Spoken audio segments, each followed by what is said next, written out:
அஸ்ஸலாமு அலைக்கும் வரஹ்மத்துல்லாஹி வபரகாத்துஹு. ஸ்டார்ட் பண்ணுவோமா?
டுடே வில் கண்டினியூ கற்புல கலையின் கலைப்பாணி என்ற ஹெட்டிங்ல தான் நாங்கள் ஸ்டார்ட் பண்ண போகிறோம்.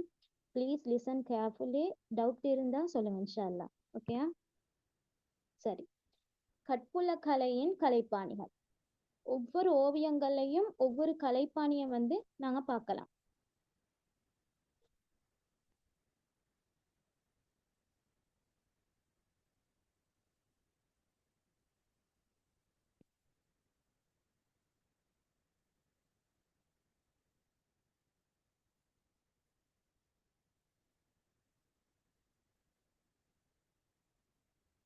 ஓகே, ஸ்க்ரீனில் நான் ஷேர் பண்ணிக்கிறேன் பாருங்க. இதுல வந்து கிட்டத்தட்ட உங்களுக்கு 7 கலைப்பாணிகள் தந்திக்கிறாங்க. முதல்ல அகடமிக் யதார்த்தவாதம், மனப்பதிவுவாதம், கனவடிவவாதம், மீயதார்த்தவாதம், மனோரதியவாதம், அடுத்தது வந்து கீழே தேய வாதம்னு தந்திக்கிறாங்க. இப்படி 7 கலைப்பாணிகள் வந்து உள்ளடக்கப்படுறது தான் ஓவியம். அதுல முதல்ல நாங்க அகடமிக் யதார்த்தவாதம் தான் என்னன்னு பார்ப்போம். இது வந்து பிரித்தானிய ரோயல் அகாடமியை வந்து அடிப்படையா கொண்டு தான் இந்த அகாடமிக் யதார்த்தவாதம் உருவாகிக்குது. அழகியல் ரீதியில வந்து மனித உடலை வரைகிறது, அடுத்தது வந்து குறிப்பிட்ட வர்ண தொகுதியை உபயோகிக்கிறது, நுணுக்கமான வர்ணங்களை வந்து சராசரி நிறத்தை உருவாக்குறது. அதாவது வந்து ஒரு கலரோட இன்னொரு கலரை மிக்ஸ் பண்ணி அதுல உருவாகிற ஒரு கலரை கொண்டு அந்த உருவத்துக்கு வந்து நிறம் தீட்டுறது. அடுத்தது வந்து தூரதரிசன கோட்பாடு. முன்னிலை, நடுநிலை, பின்னிலை இவைகளை உள்ளடக்கிறது தான் தூரதரிசன கோட்பாடுன்னு சொல்லுவாங்க. இந்த விதிமுறைகளை கொண்டும் உபயோகித்து வந்து இந்த ஓவியத்தை வரைகிறாங்க. அப்ப இது ஒரு உன்னதமான ஒரு ஓவிய கலைன்னு சொல்றாங்க. இதுதான் அகடமிக் யதார்த்தவாதம்ன்றது. அடுத்தது வந்து யதார்த்தவாதம். அது எப்படின்னு சொல்றேன்டா, உள்ளதை வந்து உள்ளவாறு புலப்படுத்துறது தான் யதார்த்தவாதம். ஒரு விஷயம் எப்படி இருக்குதோ அதே மாதிரி வரைகிறது தான், ஓவியத்தை வரைகிறது தான் யதார்த்தவாதம். அது வந்து எப்படின்னா 19ஆம் நூற்றாண்டுல தான் இது மிகவும் வந்து பிரசித்தி பெற்று காணப்பட்டுச்சு. அடுத்தது நாங்க பார்க்க போறது மனப்பதிவுவாதம். மனப்பதிவுவாதம் எப்படின்னு சொன்னா,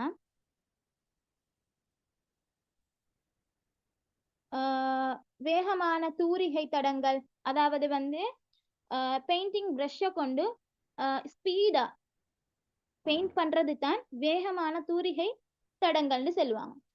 தூய வர்ண தொகுப்பின் ஊடாக வந்து உரிய நிகழ்வுகளை வந்து மீள் நிர்மாணத்துக்கு முக்கியத்துவம் கொடுக்கிறது. அது எப்படின்னா, ஒரு ஓவியத்தை எடுத்தா அது டேமேஜ் ஆகிக்கும். சில வேலைகள்ல வந்து பெயிண்ட் எல்லாம் வந்து பெய்த்திக்கும். அதை என்ன செய்யறா, ரிட்டர்ன் அதே நிறங்களை கொண்டு அந்த ஓவியங்களை வந்து மீள் நிர்மாணம் செய்யறது. அதுவும் வந்து இந்த மனப்பதிவாதத்திற்கு உட்படும். அடுத்தது வந்து இந்த ஓவியம் எப்படின்னா பிரெஞ்சு நாட்டிட வந்து நகர்ப்புற வாழ்க்கை ஒரு வில்லேஜ் எடுத்தா அவங்களோட வாழ்க்கை எப்படி இருக்கும், அந்த லைஃப் ஸ்டைல் எப்படி இருக்கும், அதை வச்சு இந்த ஓவியங்களை வரைஞ்சிக்கிறாங்க. அது மட்டும் இல்லாம இல்லற வாழ்க்கையில வந்து நடக்கிற விஷயங்களையும் வந்து இந்த ஓவியத்தை, இந்த மனப்பதிவுவாதம், இந்த கலைப்பாணியை கொண்டு வரைஞ்சிக்கிறாங்க. இக்கலை வடிவத்துல வந்து கலைஞர்களோட முக்கிய ஆய்வாக இதுதான் அமைஞ்சிக்குது. அப்ப இதுதான் மனப்பதிவுவாதம்னு சொல்றது. அடுத்தது வந்து கனவடிவவாதம். இது வந்து எப்படின்னு சொன்னா பிகாசோ போன்றவர்களால வந்து அறிமுகப்படுத்தப்பட்ட ஒரு வடிவம் சொன்னா அது கனவடிவவாதம், ஒரு கலைப்பாணி. அப்ப பலவித கோணங்கள் பொருட்களை அவதானிச்சு அதை வந்து ஒவ்வொரு டிசைன்ல எப்படி இந்த பாக்ஸ் தான், அந்த பாக்ஸ் ஷேப்ல, முக்கோணத்துல, ரவுண்ட்ல, அந்த வடிவங்களை வச்சுதான் அவங்க வந்து ஒரு ஓவியத்தை எப்படி செய்வாங்கன்னா வரைவாங்க. அதுக்குத்தான் சொல்றது கனவடிவவாதம். கண்டிருப்பீங்களா இருக்கும் நிறைய பெயிண்டிங்ஸ் வந்து இவ்வாறான வடிவங்கள்ல வந்து என்ன செய்யப்படும்டா வரையப்படும். நிறைய விடயங்கள் இருக்குது. அப்ப அடுத்தது நாங்க அஞ்சாவதா நாங்க பார்க்க போறது வந்து மீ யதார்த்தவாதம். ஒரு யதார்த்தவாதத்தை வந்து ஒரு யதார்த்தமான ஒரு விஷயத்த அது எப்படின்னா கொஞ்சம் மிகைப்படுத்தி வரைகிறது. இப்ப சும்மா சொல்லுவோம்டா ஒரு கார்டனுக்கு போனா அந்த கார்டன்ல வந்து ஃப்ளவர்ஸ் இருக்காது. அந்த ஃப்ளவர்ஸ் இல்லாத கார்டனை வந்து எப்படி வரைவாங்கண்டா அந்த பிளேசஸ் அந்த ஃப்ளவர்ஸ் எல்லாம் நிறைய ஈக்கிற மாதிரி வச்சு கொஞ்சம் மிகைப்படுத்தி இன்னும் கொஞ்சம் அழகுபடுத்தி வரைகிறது தான் சொல்றது மீ யதார்த்தவாதம். அப்ப ஒரு கலை ஈக்கிற மாதிரியே இல்லாம அதை கொஞ்சம் மிகைப்படுத்தி அழகூட்டி வரைகிறத தான் சொல்றது மீ யதார்த்தவாதம். ஞான வர்க்கத்துக்கு வந்து தர்க்கத்துக்கு வந்து அப்பாற்பட்ட ஒரு கலைவாணி. அடுத்தது நாங்க பார்க்க போறது மனோரதியவாதம். தனி நபர்களின் அனுபவங்களை வந்து வெளிப்படுத்துவது தான் முக்கியமாக கொண்டிருக்கிறது. ஒரு ஒரு ஒரு பர்சன் ஈக்கிறாருந்தா அவரோட மனசுல என்ன தோணுதோ அதை வச்சு அவங்க ஓவியத்தை வரைவாங்க. அவங்க மனசுல என்ன நினைக்கிறாங்க, கவலை வைக்கிறாங்களா, கஷ்டத்துல வைக்கிறாங்களா, கோபத்துல வைக்கிறாங்களா, எப்படி சந்தோஷம் வைக்கிறாங்களா, இப்படியான விஷயங்களை வச்சு அந்த ஓவியத்தை வரைகிற ஆட்களும் வைக்கிறாங்க. இப்ப இதுக்கு பேர் தான் மனோரதியவாதம். அப்ப இது அறிவு வெளிப்பாடு, மனித நேயம், பழமை வாய்ந்த உன்னதமான கருத்துகள், அழகை நடைமுறைப்படுத்தி மனித நோக்குடன் வந்து இணைத்து வரைகிறது தான் இந்த மனோரதியவாதம். அது எப்படின்னா இப்போ ஒரு ஒரு ஆட்டை பார்க்க போல எங்களுக்கே எப்படி நினைக்கும், இவர் நல்லா படிச்சவராய்க்கும் அப்படின்ற ஒரு தாட் எங்க மைண்ட்ல தோணுமேனா. அப்படியான விஷயங்களை வச்சுதான் இந்த மனோரதியவாதம்ன்ற ஒரு கலைப்பாணியை உட்படுத்தி ஓவியங்களை வரைவாங்க. அது எப்படின்னா அதிக பற்ற வந்து வெளிப்படுத்துறது, அதிகமான உணர்வுகளை வெளிப்படுத்தி வரைகிறது தான் மனோரதியவாதம். கீழே தேயவாதம், அதாவது வந்து கீழே தேயவாதம் சொல்றது வந்து கீழே தேய நாடுகளுக்கு இது தானே, அந்த நாடுகளோட ஓவியங்களை வரையும் போது அந்த கலைப்பாணிகள் அது மேற்கே தேய எழுத்தாளர்கள், கவிஞர்கள், தத்துவ ஞானிகள், ஓவிய கலைஞர்கள் அனைவராலும் கீழே தேய தொடர்பான உருவாக்கிய ஒரு கருத்து வெளிப்பாடு. அப்ப அந்த கீழே தேய நாடுகளோட விடயங்கள் எப்படி இருக்கணும்ன்றதை உள்ளடக்கி வரைந்த ஓவியங்கள் தான் கீழே தேயவாதம்.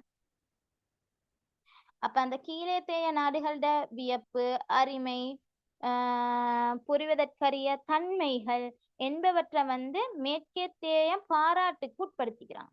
இப்ப கீழே தேய நாடுகள்ல எவ்வாறான விடயங்கள் நடைபெறுது, அவங்களோட உணர்வுகள் எப்படி, அவங்களோட நடத்தைகள் எப்படி அப்படின்றத வச்சு வரையப்படுறது தான் இந்த கீழே தேயவாதம். ரைட்டா? அடுத்த லெசனுக்கு நாங்க போவேலுமா? உங்களுக்கு விளங்கியது இது விளங்காட்டி செல்லுங்க, நான் இன்னொரு டைம் எக்ஸ்பிளைன் பண்றேன்.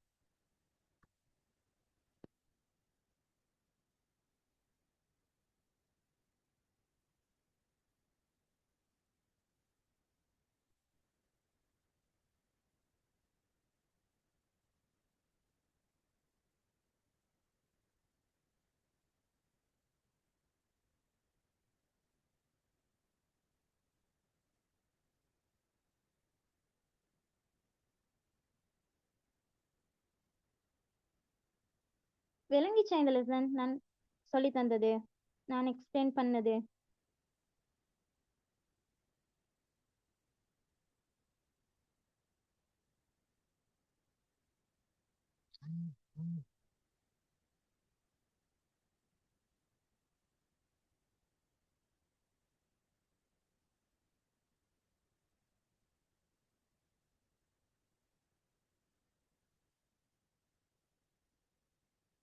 ஆர்ட் சப்ஜெக்டுக்கு கைடு ஈக்கிடுமா? நான் இப்ப கேட்டது நான் உங்களுக்கு எக்ஸ்பிளைன் பண்ணது விளங்கிச்சாண்டு கொஞ்சம் சொல்றீங்களா?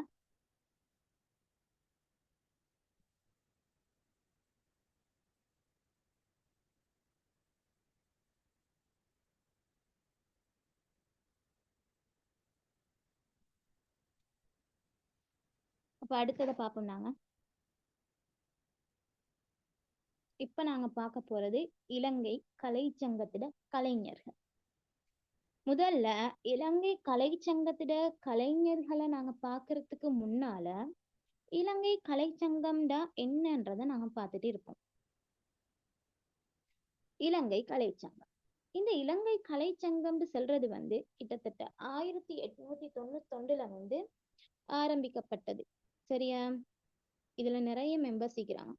ஆனா இந்த லெவல்ல எங்களுக்கு தந்திக்கிறது 3 மெம்பர்ஸ் தான் இதுல தந்திக்கிறாங்க. அடுத்தது இந்த கலை சம்பிரதாயங்களை பேணும் கல்வி நிலைமையாக மாற்றுது. இப்ப கலை சம்பிரதாயம் பிற மத கலாச்சாரங்கள்ல நிறைய கலை சம்பிரதாயங்கள் காணப்படும். இப்ப சிங்கள மதத்தை பார்த்தாலோ இல்லாட்டி தமிழ் மதத்தை பார்த்தாலோ எங்களுக்கு நிறைய கலை சம்பிரதாயங்கள் காணப்படும். அந்த கலை சம்பிரதாயங்களை வச்சு ஒரு கல்வியை உருவாக்குறது தான் இந்த திட்டத்திட ஒரு நோக்கமா காணப்படுறது. அடுத்தது கலை நிர்மாணங்களை யதார்த்த பண்புல, யதார்த்தம் உள்ளதை உள்ளபடியே வரைகிறது தான் யதார்த்த பண்பு.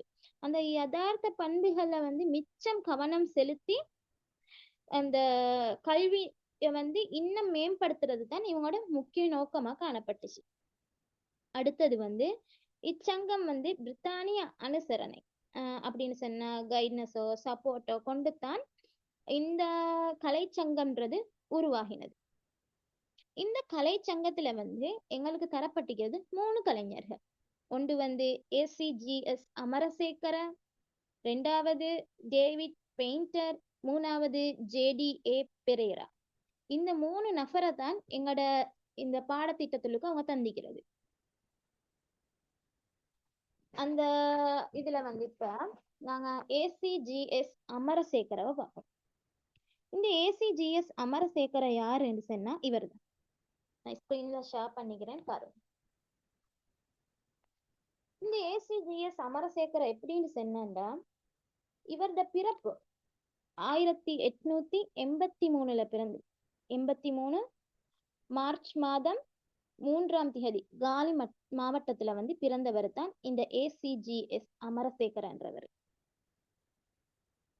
இவர் எப்படின்னா இவரோட கலை மரபு எப்படி இருக்கும்டா இயற்கைவாதம், யதார்த்தவாதம், மனோரதியவாதம், அதாவது பூர்வதேச சிறப்புவாதம் அப்படின்ற ஒன்றையும் இவர் கொண்டிருக்கிறார்.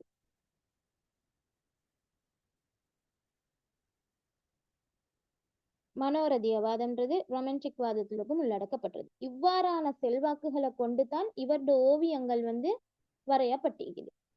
இவர் என்ன ஊடகங்களை வச்சு ஓவியங்களை வரைவாருண்டா கேன்வஸ் துணி, எண்ணெய் வர்ணம், நீர் வர்ணம், பெஸ்டல் வர்ணம். இந்த 3ஐயும் ஒரு ஊடகமா கொண்டு தான் அவர் என்ன சித்திரங்களை வரைவாரு கேன்வஸ் துணியில. இவரது பிரதிமை ஓவியங்கள் எப்படி இருக்கும்டா வரைகிறதுல யதார்த்தவாத உண்மையான வடிவம் அப்படியான ஒரு விஷயங்களை கொண்டு உள்ளடக்கித்தான் இவரது ஓவியங்கள் காணப்படும். இவர் நீர் வண்ணத்தினூடாக நில உருவ காட்சிகளை அதிகம் வரைஞ்சாரு. நீர் வர்ணங்களை பயன்படுத்தி நீர் வர்ணங்களை ஊடகமா கொண்டு தான் இவர் நில உருவ காட்சிகளை அதிகமா வரைஞ்சிக்கிறாரு. இவரது ஓவியம் எப்படி இருந்துக்குது யதார்த்தவாதமா இருக்குது. உள்ளத உள்ளபடி ஒரு மனுஷனை வச்சா அது வச்ச மாதிரி அப்படியே வரையக்கூடிய ஒரு திறமசாலியா தான் இந்த ஏசிஜிஎஸ் அமரசேகர காணப்படுறாரு. இந்த யதார்த்தவாதத்துக்கும் இயற்கைக்கும் ஏற்ப வந்து அவருடைய ஓவியங்கள் காணப்படும். அந்த அவருடைய ஓவியங்களோட முக்கிய பண்பு என்னன்றத பாருங்க.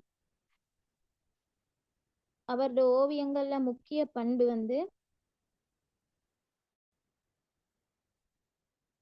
இயல்பான முப்பரிமாண இயல்புகளை கொண்ட வர்ண பயன்பாடு அவருடைய ஓவியத்துல காணப்படும். எப்படி? முப்பரிமாண இயல்புகளை கொண்ட வர்ண பயன்பாடு அவருடைய ஓவியத்துல காணப்படும். ஒளிநிழல் தொடர்பான கியூரோ கோட்பாடு. கியூரோ கோட்பாடுண்டா ஒளி நிழல்களை உள்ளடக்கித்தான் அவருடைய ஓவியங்கள் காணப்பட்டது. அடுத்தது வந்து உயிரினங்களின் உருவங்கள் நிலத்தோற்ற உண்மை அவருடைய ஓவியத்துல காணப்படும். உயிரினங்கள் உருவங்கள் நிலத்தோற்றம் அதோட உண்மை தன்மை வந்து அவருடைய ஓவியத்துல வெளிப்படுமா காணப்படும். அடுத்தது வந்து இவரது ஓவியங்கள் 2 சந்திக்கிறாங்க. ஒன்று என்னடா பேயோட்டியின் மகள். வாய்ஸ் கிளியர் இல்லையா? இப்போ ஓகேயா?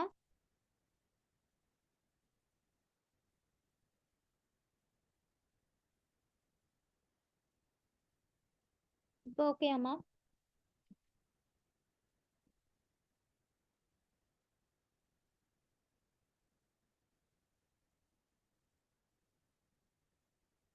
வாய்ஸ் கிளியர் இல்லைன்னு சொல்லியிருந்தீங்க. இப்போ ஓகேயா?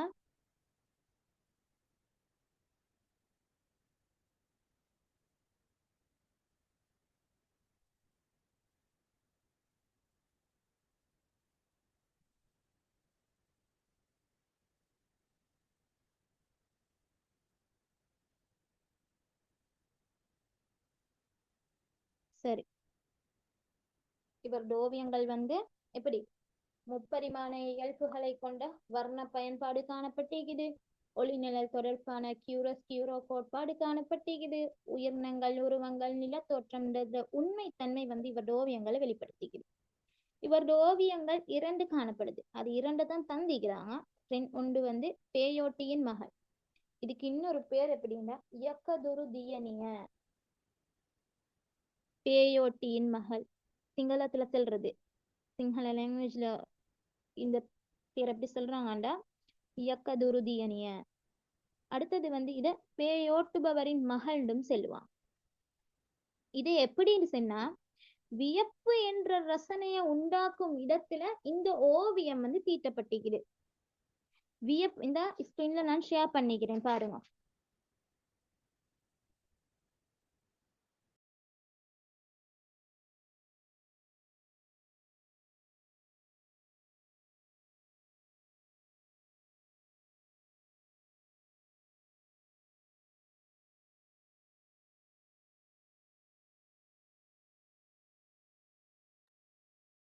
ஓகேமா? இந்த பேயோட்டியின் மகள்னு சொல்லக்கொள்ள இது வரைஞ்சது வந்து ஏசிஜிஎஸ் அமரசேகரா. இவரது ஓவியத்தை பாருங்க. இப்ப இந்த வியப்பு என்ற ரசனையை உண்டாக்கும் இடத்துல தான் இந்த ஓவியம் தீட்டப்பட்டிருக்குது. பார்க்கக்கொள்ள கொஞ்சம் பயங்கரமா இருக்கும். அந்த அளவுலதான் இவரது ஓவியங்கள் தீட்டப்பட்டிருக்குது. தீப்பிழம்பை கண்டு பீதி கொண்டுள்ள ஓர் இளம் பெண் இதன் கருப்பொருள். அப்படின்ற ஒரு நெருப்பு இத கண்டு சுவாலைய கண்டு அதை கண்டு பயப்புடுற ஓர் இளம் பெண்ட கருப்பொருளா கொண்டுதான் இந்த ஓவியம் வரையப்பட்டிருக்குது. ஒளிநிழல் காட்டி வரையப்பட்டிருக்குது. அடுத்தது வந்து பாருங்க, பெண்ணின் பின்னால் உள்ள அவளது பாரிய நிழல் காட்சிய மேலும் தீவிரப்படுத்தி இந்த காட்சியை வந்து இன்னும் கொஞ்சம் தீவிரப்படுத்தி அந்த சுவர்ல உள்ள முகமூடி நிலத்தில் விழுந்த உடுக்கை அடுத்தது என்ன பூட்டப்பட்ட கதவு என்பன ஓவியத்தின் அடுத்த கருப்பொருளா அடையாளப்படுத்தப்படுது. முதல் கருப்பொருள் அந்த பெண். அந்த தீப்பிழம்ப கண்டு பீதி கொள்ற அந்த பெண் தான் முதல் கருப்பொருளா காணப்படுறாள் இந்த ஓவியத்துல. 2வது 3வது கருப்பொருளா காணப்படுறது சுவரில் உள்ள முகமூடி, நிலத்தில் விழுந்த உடுக்கை, பூட்டப்பட்ட கதவு. இது வந்து இந்த ஓவியத்துல அடுத்தடுத்த கருப்பொருளா வந்து காணப்படுது. அடுத்தது வந்து என்னண்டாமா தற்போது வந்து இது எங்க ஒரு காட்சிக்கு வைக்கப்பட்டிருக்குதுண்டா, கொழும்பு தேசிய கலாபவனத்துல வந்து நிரந்தரமாக காட்சிக்கு வைக்கப்பட்ட ஒரு ஓவியமா இந்த பேயோட்டியின் மகள் அப்படின்ற இந்த ஓவியம் வந்து காணப்படுது. இந்த ஓவியம் வந்து கேன்வஸ் தளத்துல எண்ணெய் வர்ணத்தை ஊடகமா கொண்டுதான் இது படைக்கப்பட்டிருக்குது. இந்த பேயோட்டியின் மகளை கொஞ்சம் பாருங்க. இந்த பேயோட்டியின் மகள் வந்து சாந்தி கிரியைகளுக்குரிய உடைகளை அணிந்த நிலையில வந்து காணப்படுற பாருங்க. அந்த உடைகள் வந்து பாரம்பரிய அலங்காரங்களை கொண்டு வரையப்பட்டதா இருக்குது. எப்படி பாரம்பரிய அலங்காரங்களை கொண்டு அந்த ஆடை வந்து வரையப்பட்டதா இருக்குது. அப்ப அது சாந்தி கிரியைகளுக்குரிய உடை அணியப்படுற ஒரு உடையத்தான் இந்த பெண் வந்து இந்த நிலையில அணிஞ்சு இருக்கிறார். அடுத்தது வந்து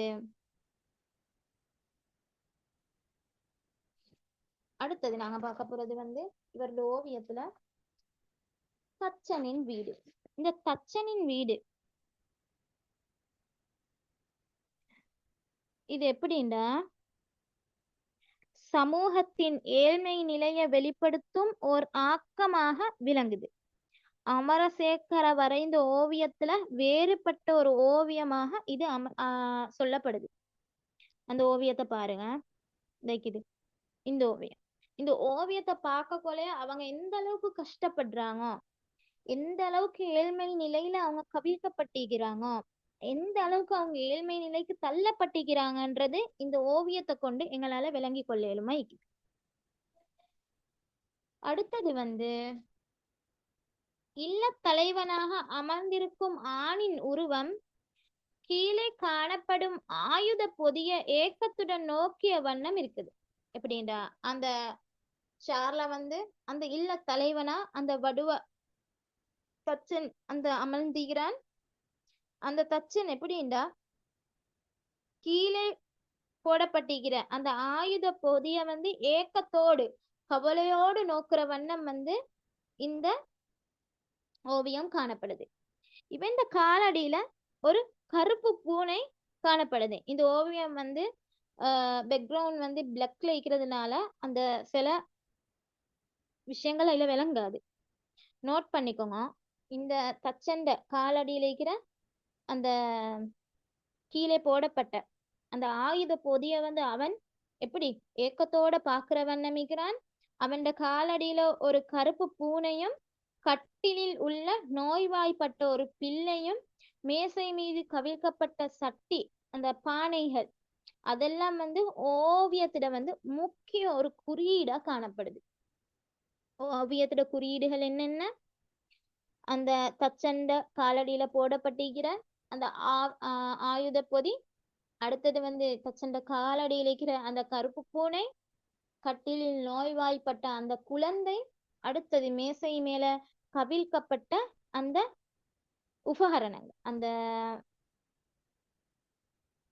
சட்டி பானைகள், அதுகள் அதெல்லாம் வந்து ஓவியத்திட முக்கிய ஒரு குறியீடுகளை காணப்படுது. அடுத்தது வந்து ஒளிநிழல் செம்மையான முறையில காட்டப்பட்டிருக்கு. செம்மையான முறைனா சரியான முறையிலையும் ஒழுங்கான முறையிலையும் அது எந்த இடத்துல எந்தெந்த ஒளிகளை காட்டணுமோ அந்தந்த இடத்துல அந்தந்த ஒளிகளை காட்டி ஒரு நிர்மாணிக்கப்பட்ட ஓவியமா தான் இது காணப்படுது. இந்த தச்சண்ட வீடுக்கு வந்து இன்னொரு பேர் இந்த தச்சனின் வீடு அல்லது தொழிலின்மைண்டும் செல்வாங்க. அதுக்கு சிங்களத்துல செல்றது வந்து வடுவாகே கெதர. எப்படி வடுவாகே கெதர.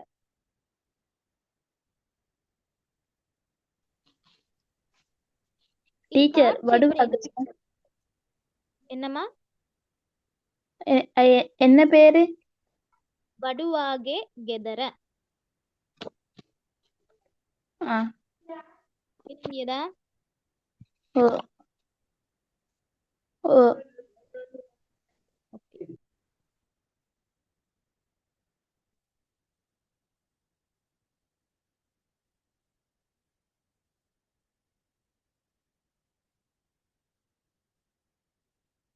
இந்த டைப் பண்ணி போட்டிக்கிறேமா பாருங்க.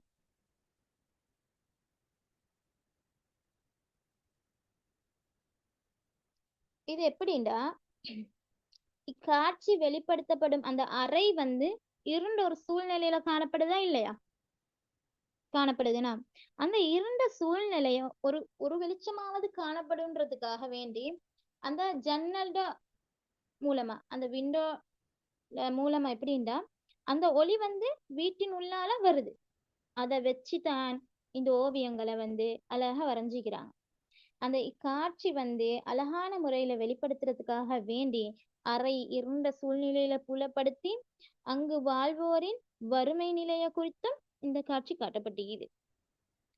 அறை இருண்ட சூழ்நிலையாத்தான் இருக்குது. அது மூலமா வச்சுதான் இவங்களோட வறுமை நிலைய இந்த ஓவியத்தின் ஊடாக வந்து எங்களோட கலைஞர் வந்து காட்டுறாரு. இது வந்து கேன்வஸ் தளத்துல எண்ணெய் வர்ணத்தை தான் ஊடகமா கொண்டு இந்த ஓவியம் வரையப்பட்டிருக்குது. இது வந்து கொழும்பு தேசிய கலாபவனத்துல வந்து காட்சிக்கு வைக்கப்பட்டிருக்குது. இது வந்து எண்ணல் ஊடாக வீட்டினுள் புகும் ஒளி இயல்பான வகையில சித்தரிக்கப்பட்டுள்ளது. இதன் மூலம் முகங்களில் தோன்றும் உணர்வுகள் மிக சிறப்பான முறையில காட்டப்பட்டிருக்குது. அப்ப அந்த எண்ணல் ஊடாக வர அந்த வெளிச்சம்தான் இந்த காணப்படுற இந்த இரண்டு மனிதர்களோட பாவனை, அதாவது உணர்வுகளை அந்த வெளிப்படுத்தி அந்த ஓவியத்துக்கு ஒரு உயிரூற்ற வகையில தான் இந்த ஓவியம் காணப்படுது. அடுத்தது இந்த ஓவியம் வந்து எப்படின்னா கியூரோ முப்பரிமாணங்களின் படி காட்டப்பட்டிருக்குது. எப்படி ஒளி நிழல செம்மையான முறையில பயன்படுத்தி தான் இந்த ஓவியம் வரையப்பட்டிருக்குது. அப்ப கியூரோ முப்பரிமாணங்களின் படி வந்து காட்டப்பட்டிருக்குது. முன்பகுதி, நடுப்பகுதி, பின்பகுதி ஆகிய தளங்கள் மீது தூர நோக்கு பண்புகள் வந்து பண்புகளுக்கு அமைய வந்து வர்ணங்கள் வந்து பயன்படுத்திக்கிறாங்க.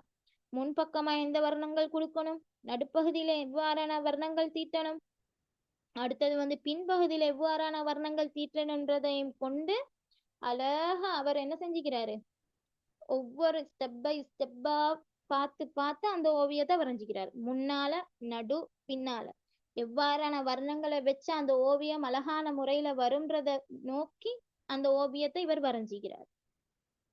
ரைட்டா? இந்த லெசன் விளங்கிச்சா உங்களுக்கு?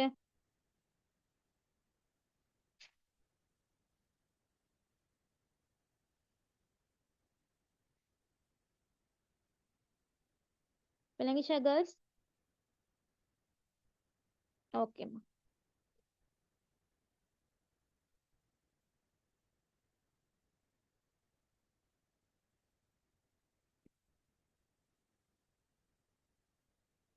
அடுத்ததை பார்ப்போம்.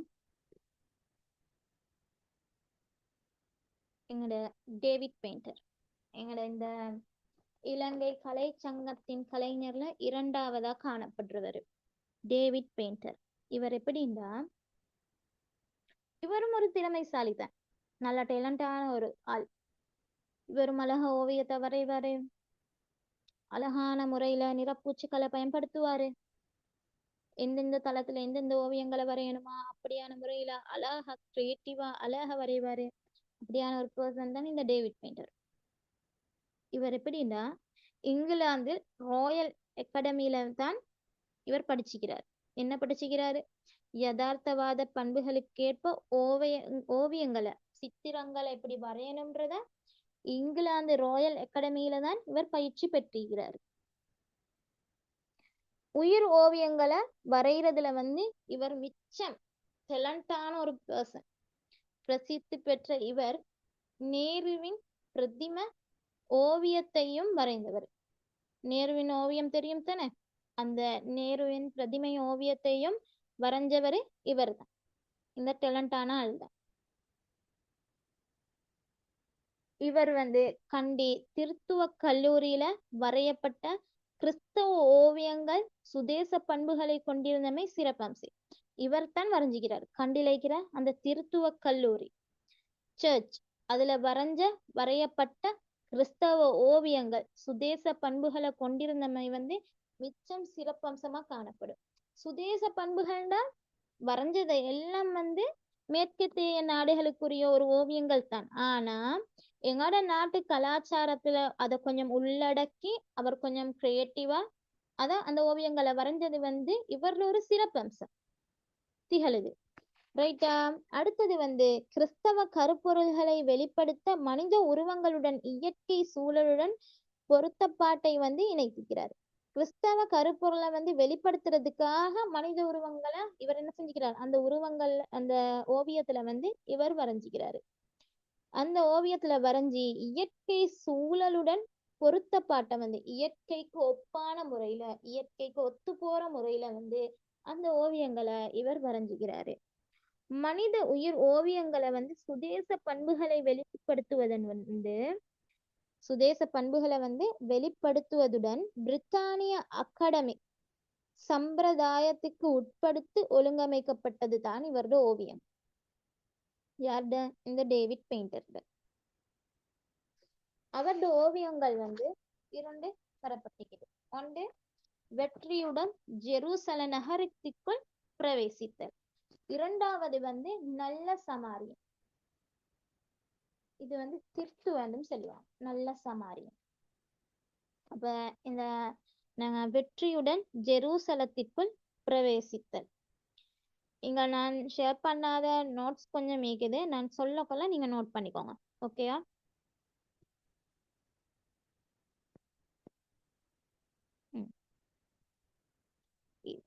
இது அவர் வரைஞ்ச ஓவியங்கள். இதவளவும் அவர் வரைஞ்ச ஓவியங்கள் தான். சிலுவையில் அறையப்பட்ட இயேசு, நல்ல சமாரியன், இப்படியான ஓவியங்கள் எல்லாம் இவர் வரைஞ்சது. இதுதான் வெற்றியுடன் ஜெருசல நகரத்திற்குள் பிரவேசித்தல். சரியா? இது எப்படின்னா, இக்கருப்பொருள் வந்து கிறிஸ்தவ மதத்துடன் தொடர்புடையது. அந்த கிறிஸ்தவாக்களோட டைப் ஒன்று இருக்குது தானே இந்த ஓவியத்துல. அந்த கிறிஸ்தவ மதத்துடன் தொடர்புடைய ஒரு ஓவியமா இந்த ஓவியம் காணப்பட்டிருக்குது. கபில வர்ணத்தை வந்து பிரவுன் கலரை வந்து கூடிய அளவு பயன்படுத்தி உயரமான மெல்லிய வடிவத்தை கொண்ட உருவங்களை வந்து இந்த ஓவியத்துல நாங்க காணலாம். இப்படி வரைஞ்சிக்கிறது. கபில வர்ண கூடிய அளவு பயன்படுத்தப்பட்டுள்ளது, உயரமான மெல்லிய வடிவத்தை கொண்ட உருவங்கள் இருக்குது. இத பார்த்தா விளங்கும். அடுத்தது எப்படின்னா, வரையப்பட்ட மனித உருவங்களின் உடற்கட்டமைப்புகள் அளவு பரிமாணங்களும் சரியாக காட்டப்பட்டுள்ளது. தூர நோக்கும் ஒளி நிழலும் வெளிப்படுத்தப்பட்டிருக்குது. ஒரு மனுஷனை பார்த்தா அவர்த அந்த பொடி ஷேப் எப்படி இருக்கணுமோ அந்த அளவுலையும், எந்த அளவு உயரமாய்ந்தா அந்த மனிதனுக்கு அந்த ஓவியத்துல அழக கொடுக்குமோ அதையும், ஒளி நிழலையும் அழகான முறையில சித்தரிக்கப்பட்டு தான் இந்த ஓவியம் வந்து இந்த மனித உருவங்கள் வந்து சித்தரிக்கப்பட்டிருக்குது, வரையப்பட்டிருக்குது. தூர நோக்கு, ஒளி நிழல் காட்டுதல், இவ்வாறான விடயங்களும் இவருடைய ஓவியங்களுக்கு உள்ளடக்கப்பட்டிருக்குது. உயிரோட்டத்தையும் மேனி அழகையும் நாங்கள் வெளிப்படுத்தும் வகையில வந்து மனித உருவங்கள் சித்தரிக்கப்பட்டிருக்குது. உயிரோட்டத்தையும் மேனி அழகையும் ஒரு ஓவியத்தை பார்க்கல, இது உசுரோட இருக்குது, அப்படி இருக்குது அப்படின்ற அந்த மேனி அழகுன்ற அந்த உடல் ஷேப், அந்த மேனி அழக வந்து அழகான முறையில வர்ணிச்சு இந்த ஓவியத்தை அவர் வரைஞ்சிக்கிறாரு. அடுத்தது வந்து கிறிஸ்தவ கருப்பொருட்களை வந்து சித்தரிக்கும் போது ஐரோப்பிய பண்பாட்டு நில உருவுல வந்து இலங்கை பின்னணியும் சித்தரிக்கப்பட்டது. எப்படி கிறிஸ்தவ கருப்பொருளை சித்தரிக்கிறாங்க, அதோடு சேர்த்து ஐரோப்பிய பண்பாடு நில உருவங்களும் வந்து இந்த ஓவியத்துல காணப்படுது. அதோட எங்கட இலங்கை நாட்டு பின்னணியும் வந்து சித்தரிக்கப்பட்டிருக்குது. இலங்கை நாட்டு பின்னணின்றது அந்த மலை முகடுகள், அதுகள் தான் இலங்கை நாட்டு பின்னணியா காணப்படுது. இயேசுவை தாடியற்ற நிலையிலும் நம் நாட்டு சுதேசிகளை போலவும் வரைஞ்சிக்கிறாங்க. இயேசு அவரை வந்து எப்படி தாடியற்ற நிலையில எங்கட நாட்டு சுதேச ஆட்களை மாதிரி இந்த ஓவியத்தை வந்து இந்த டேவிட் பெயிண்டர், இந்த கலைஞர் வரைஞ்சிக்கிறாரு. இது வந்து கொழும்பு தேசிய கலாபவனத்துல வந்து இப்போதைக்கு காட்சிக்கு வைக்கப்பட்டிருக்குது. இது கேன்வஸ் துணியில எண்ணெய் வர்ணத்தை ஊடகமா கொண்டு இவரோட ஓவியத்தை இவர் வரைவார். கேன்வஸ் துணியில எண்ணெய் வர்ணத்தை பயன்படுத்தித்தான் இந்த ஓவியத்தையும் இவர் வரைஞ்சிக்கிறார். தளத்தில உருவங்களை சித்தரிக்கும் போது முன்பகுதி, நடுப்பகுதி, பின்பகுதி மீது உருவங்கள் வரையப்பட்டு ஓவியத்தின் அழகு, தூரநோக்கு இயல்புகள் உட்பட அவர் என்ன செஞ்சுக்கிறாரு, இந்த ஓவியத்துல காட்சிப்படுத்தப்பட்டிருக்குது. அழகான முறையில வரைஞ்சிக்கிறாரு. தளத்தில் உருவங்கள் எந்தெந்த இடத்துல ஈக்கணுமோ அந்த இடத்துல வச்சு முன்பகுதியோ நடுப்பகுதி பின்பகுதி ஆகிய 3 பிரிவுகளையும் பிரிச்சு அந்த உருவங்களை வரைஞ்சி ஓவியத்துக்கு ஒரு தூரநோக்குன்ற ஒரு செம்மையையும் காட்டி அந்த ஓவியத்தை மிக்க அழகாக்குகிறார். ஓவியத்தின் பின்னணியாக ஜெருசல பாலைவனத்துக்கு பதிலாக இலங்கை உலர் வலயத்தை சேர்ந்த மலைப்பாங்கான தரை பிரதேசத்தில் சித்தரிக்கப்பட்டிருக்கிறது. எப்படி? ஓவியத்தின் பின்னணியாக ஜெருசல பாலைவனம்,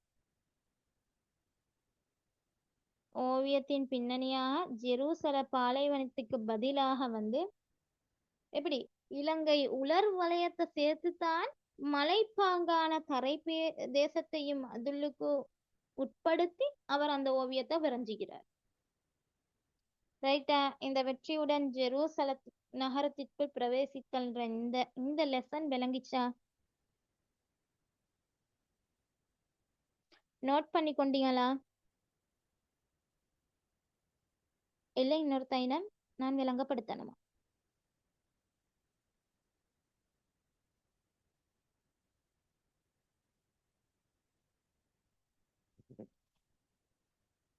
டைம் போகுதுமா?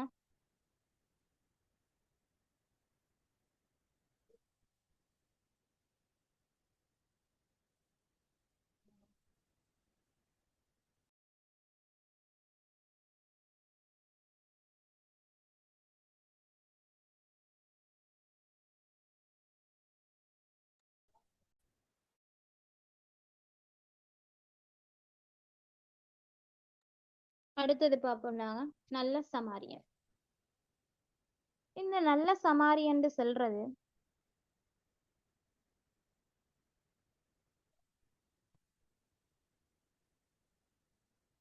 இந்த நல்ல சமாரியன் இது இவர் வரைஞ்சது தான். இது திருத்துவ தேவ ஆராதன மண்டபத்தில் இவ்வோவியத்தை நாங்க காணலாம். எங்க இருக்குது? திருத்துவ தேவ ஆராதன மண்டபத்துல இந்த ஓவியத்தை எங்களால காணலுமா இருக்கும். இது கிறிஸ்தவ மதத்தை தான் கருப்பொருளா கொண்டு இந்த ஓவியம் வரையப்பட்டிருக்கிறது.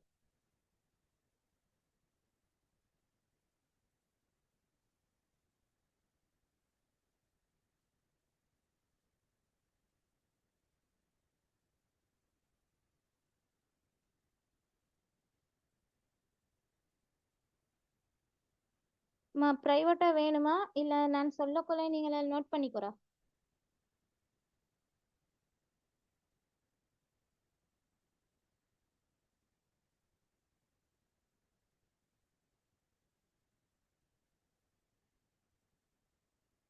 ஓகேம்மா, நான் குரூப்ல போடுறேன். ஓகே, நான் குரூப்ல போட பாக்குறேன். இது கிறிஸ்தவ மதத்தை தான் கருப்பொருளா அமைக்குது. சரிம்மா, ஓகே, நான் குரூப்ல போடுறேன்.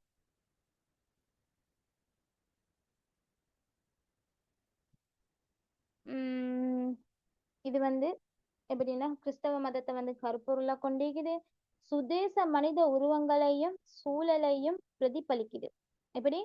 சுதேச மனித உருவங்களையும் சூழலையும் இது பிரதிபலிக்குது.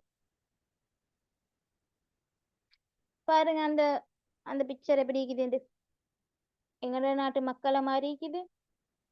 அந்த சூழல் வயப்பட்டு காணப்படுது. இப்ப எங்களுக்கு எங்கட நாடுன்ற ஒரு ஃபீல் ஒன்று வருதுனா இந்த ஓவியத்தை பார்க்கக்கொள்ள. நோய்வாய்ப்பட்ட ஒருவருக்கு உதவி செய்யும் ஒருவர் முன்னிலையில காட்டப்பட்டிருக்கிறார். நோய்வாய்ப்பட்டு அந்த தரையில இருக்கிறாரு. அவருக்கு ஹெல்ப் பண்ற மூலம் அந்த ஹெல்ப் பண்ற ஒரு ஆளா ஒருவர் முன்னிலைக்கு வந்திருக்கிறாரு. அந்த ஓவியத்தை எப்படின்னா அதை கொஞ்சம் எடுத்து காட்டுது. அந்த இருவரையும் இந்த ஓவியம் எடுத்து காட்டுது. பின்னணி இதுல பேக்ரவுண்ட் எப்படி இருக்குதுன்னா இருண்ட நிலையில வந்து இந்த ஓவியம் காணப்படுது, காட்டப்பட்டிருக்குது. இயேசுநாதர் போதித்த உண்மை கதையொன்றில் ஒரு பகுதி தான் இந்த ஓவியத்துல வந்து சித்தரிக்கப்பட்டிருக்குது. அதாவது அடி வாங்கி காயமடைந்த ஒருவனுக்கு வந்து நல்ல சமாரியன் உதவி புரியும் சந்தர்ப்பம். ஒருத்தர் அடி வாங்கி அந்த தோய்ந்த நிலையில காணப்படுற ஒருத்தருக்கு வந்து ஹெல்ப் பண்ற ஒத்தராதான் இந்த நல்ல சமாரியன் காணப்படுறாரு.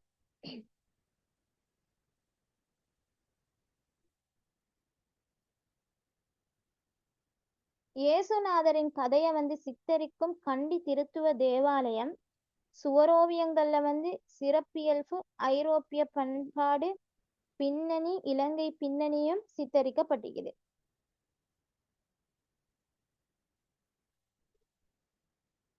இலங்கை மனிதர்களோட உருவங்கள் எப்படி இருக்கும், அவங்களோட ஆடை அணி எப்படி இருக்கும், அந்த சூழலோட தன்மை எப்படி இருக்கும், அது எவ்வளோத்தையும் வந்து இந்த 3 விடயங்களையும் வந்து இந்த ஓவியத்துல வந்து இவங்க தெளிவுபடுத்துறாங்க. அடுத்தது என்னன்னா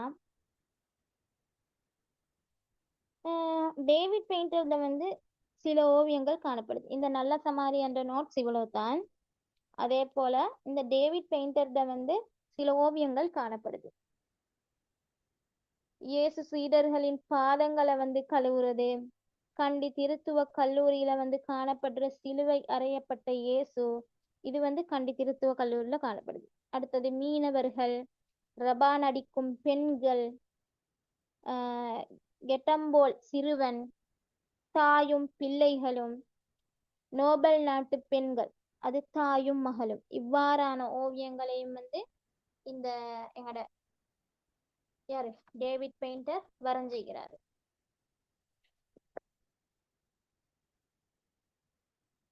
விளங்கிச்சாம்மா இந்த லெசன்?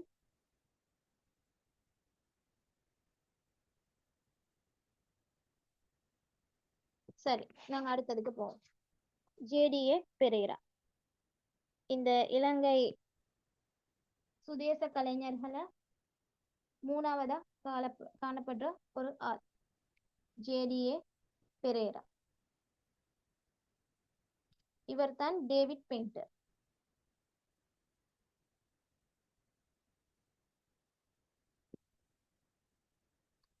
இந்த ஜேடிஏ பெரேரா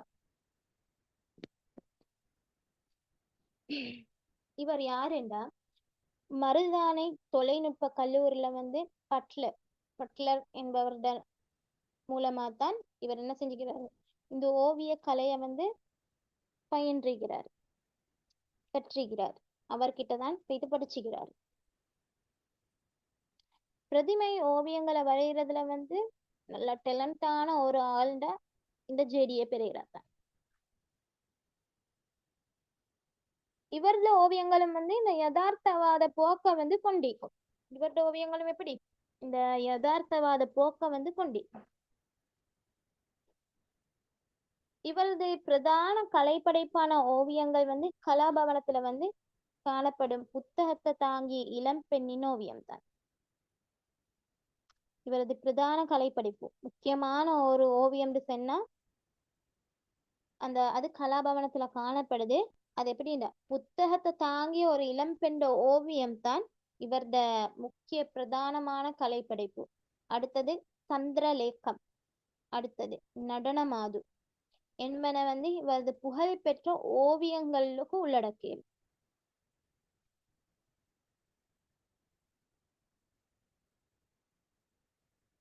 இந்த நடனமாது இதுதான் நடனமாது ஓவியம். இந்த ஓவியத்தை பாருங்க. ஒரு நடனம் ஆடும் ஒரு பெண்ணின் உருவம் இங்க காணப்படுது. இந்த நடன மங்கை ஒருவரது இடுப்புக்கு மேலத்தான் இந்த ஓவியம் என்ன செய்யப்பட்டிருக்குது, தீட்டப்பட்டிருக்குது, வரையப்பட்டிருக்குது. அவள் வந்து நடனத்துக்கு தயாராக இருக்கின்ற போதிலும் வந்து அவளோட முகம் எப்படி இருக்கும், சந்தோஷமே இல்லாத மாதிரி. டான்ஸ் பண்ண போகல ஒரு சந்தோஷம் கொண்டு வரும் தானே, அது மாதிரி இல்லாம அந்த நடனமாட தயாராகும் நிலையில கூட அவளோட முகம் வந்து சோகத்தை வெளிப்படுத்துற வகையில ஆழ்ந்த சிந்தனையோடையும் வெளிப்படுத்துது. இந்த உடல்ல ஒரு பகுதி வந்து இருண்ட நிறத்தாலும் ஒளி நிழல் காட்டப்பட்டுக்குது. இவளோட ஓவியம் எப்படி நடனத்துக்கு தயாராக கொலையும் வந்து இவளோட முகம் வந்து சோகத்தை குறிக்குது. அடுத்தது வந்து ஆழ்ந்த ஒரு யோசனையில இந்த பெண் காணப்படுற ரைட்டா. இந்த ஓவியத்துல வந்து உடல்ல ஒரு பகுதி, இந்த நடன மங்கையிட உடல்ல ஒரு பகுதி வந்து இருண்ட நிறத்தால வந்து ஒளி நிழல் காட்டப்பட்டு இந்த ஓவியம் தீட்டப்பட்டிருக்கு. அதன் மூலமா வந்து இந்த உருவத்திட உணர்வுகள் வந்து இன்னும் தீவிரப்படுத்தி இந்த ஓவியத்தை வந்து காட்டுது. இதன் மூலமா தான் இவளோட அந்த உருவத்தை வச்சும் அந்த ஒளி நிழல் காட்டுறதன் ஊடாகவும் இந்த ஓவியத்தை இன்னும் தீவிரப்படுத்துது. பின்னணியில வந்து தடித்த மடிப்புள்ள திரை காட்டப்பட்டிருக்கிறது. நடனத்தை விட நடன மங்கையின் உள்ளார்ந்த உணர்வுகள் வந்து வெளிப்பட்டுள்ள இதன் நோக்கம். உள்ளார்ந்த உணர்வு தான் இங்க மெயின். அதை வச்சுதான் இந்த ஓவியம் வரையப்பட்டிருக்குது. அவரது பிரதிமை ஓவியம் அடுத்தது. பிரதிமை ஓவியம் செல்ல கொல இது சீத்தாடி சேரம். இந்த ஓவியத்துக்கு இன்னொரு பேர் இருக்குது, சீத்தாடி சேரம். இதுக்கு பேர் பிரதிமை ஓவியம், அதுக்கு இன்னொரு பேர் சீத்தாடி சேரம். கதிரையில் இருந்து புத்தகங்களை வாசிக்கும் ஒரு பெண்ட உருவம் வந்து இங்க காட்டப்பட்டிருக்குது. கதிரையில அமர்ந்து ஒரு புத்தகத்தை வாசிக்கிற ஒரு பெண்ணின் உருவம் இங்க காட்டப்பட்டிருக்குது. பச்சை நிற சேலைகளை அணிந்துள்ளதுடன் வந்து பூரண அந்த பூர்ணையாக சாரி பூர்ணையாக புத்தகத்தை வாசித்து கொண்டிருக்கும் ஒரு பெண்ணோட உருவம் இங்க காட்டப்படுது. அந்த புத்தகத்தையும் என்னன்றத அவர் என்ன செஞ்சுக்கிறாரு, அதுல வரைஞ்சுக்கிறார். பூர்ணையாகன்ற ஒரு புத்தகத்தை தான் அந்த பெண்மணி வாசிச்சுட்டு இருக்கிறார். ஓவியத்தில் வந்து ஓவியர் மிக வேகமாக என்ன தூரிகைகளை வந்து பயன்படுத்துகிறாரு. ஒரு புத்தகம் வாசிக்கும் ஆவலிலும் அவளது இருக்கை முறையையும் அவதானித்து சித்திர கலைஞர் வந்து இந்த ஓவியத்தை வரைஞ்சுக்கிறார். ஒரு பெண் எவ்வளவு அந்த ஆர்வம் வைக்கிற அந்த புக்கை ரீட் பண்றதுக்கு அப்படின்ற முறையில இந்த ஓவியத்தை அவர் வரைஞ்சுக்கிறார். ஓகேம்மா, இன்றைக்கு இவ்வளவுதான் நாங்க படிக்கிறது. சரியா விளங்கிச்சா? இந்த பிடிஎஃப் நான் அப்படியே குரூப்ல சென்ட் பண்றேன் இன்ஷா அல்லாஹ். ஓகே தானே? எல்லாருக்கும் விளங்கிச்சு தானே?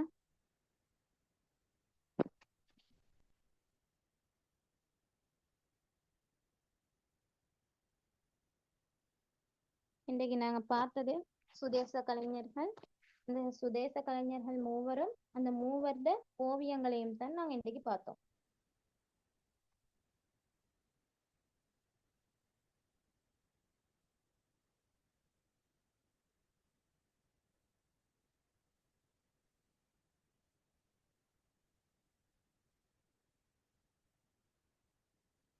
ஓகேம்மா, பரக்கல்லாஹ் ஃபீக்.